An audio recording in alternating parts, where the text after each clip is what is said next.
நண்பர்களுக்கு வணக்கம். அ ஒவ்வொரு நாளும் ஒவ்வொரு ஸ்கேம் நடந்துட்டுருக்கு. இப்ப பார்த்தாலே உங்களுக்கே தெரியும். இது நெறைய கேள்விப்பட்டிருப்பீங்க. நெறைய பேர் இன்வெஸ்ட் பண்ணியிருக்காங்க.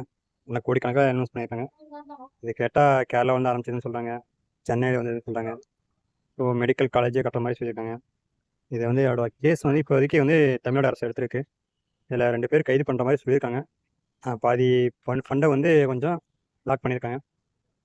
அது இல்லாம வந்து பொதுவான ஒரு விஷயம் என்னன்னா, ஒரு கிரிப்டோ காயினா இருந்தாலும், அது காயின் மார்க்கெட் கேட்பாங்க. அதில என்ன லிஸ்ட் ஆயிருக்கு, அந்த காயின் என்னென்ன அப்டேட் வந்துட்டு இருக்கு, முதல்ல காயினா வாங்குறதா இருந்தாலும், அத பார்த்து எஃப்யூ சர்டிஃபிகேட் இருக்கிற எக்ஸ்சேஞ்சுக்கு போங்க. இந்தியாவில மட்டும் 49 இருக்கு. ஓகேங்களா? 2026 படி 49 இருக்கு. அதோட வெப்சைட் கூட உங்களுக்கு அனுப்புறேன். நீங்க எந்த எக்ஸ்சேஞ்ச் யூஸ் பண்றீங்களோ, அதோட எக்ஸ்சேஞ்ச் பேர போட்டு சர்ச் பண்ணி பாருங்க. அது இருக்கா இல்லையா முதல்ல பாருங்க. அதுக்கு பிறகு அதில போய் பை அண்ட் செல் பண்ணுங்க. மத்தபடி வந்து எதா இருந்தாலும் பேங்க் மூலியமா பண்ணுங்க. வரவு செலவு எதுவானாலும் பேங்க் மூலியமா வரவு செலவு பண்ணுங்க. தனிப்பட்ட முறையில் காயின் வாங்காதீங்க. டைம் சொல்லியிருக்கேங்க. இது நமக்கு ரெக்கார்டா ஆகுது. அதுக்கோசரம் வந்து நேற்று வந்து கம்பெனி வந்து இப்படி ஆயிடுச்சு அப்படின்னு நினைக்காதீங்க. பல வருஷமாக ரன் ஆகிற கம்பெனி கூட க்ளோஸ் ஆகிறதுக்கு வாய்ப்பு இருக்குது. அதையும் நம்ப முடியாது. ஆனால் நிறையா வந்து எக்ஸ்சேஞ்சில் லிஸ்ட் ஆகி காயினை வந்து ஒரு எக்ஸ்சேஞ்சுக்கு கொண்டு போகாமல் பேங்க் மூலியமா வரவு செலவு பார்க்காமையும் இருக்கிற காயின் நிறையா இருக்குது.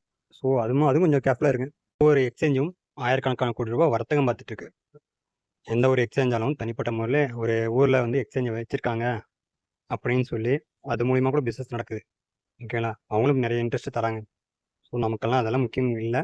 நமக்கு எஃப்யூ சர்டிஃபிகேட் இருக்கா மாதிரி பாருங்க. அதில் போய் பண்ணுங்க. அவ்வளோ வெளிப்படையாக சொல்ல முடியாது. அப்படி வெளிப்படையாக சொல்லணுமா இருந்தால் எனக்கு ஃபோன் பண்ணுங்க.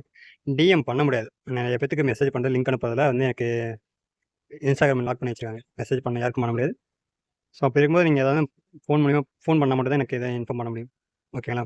நன்றி.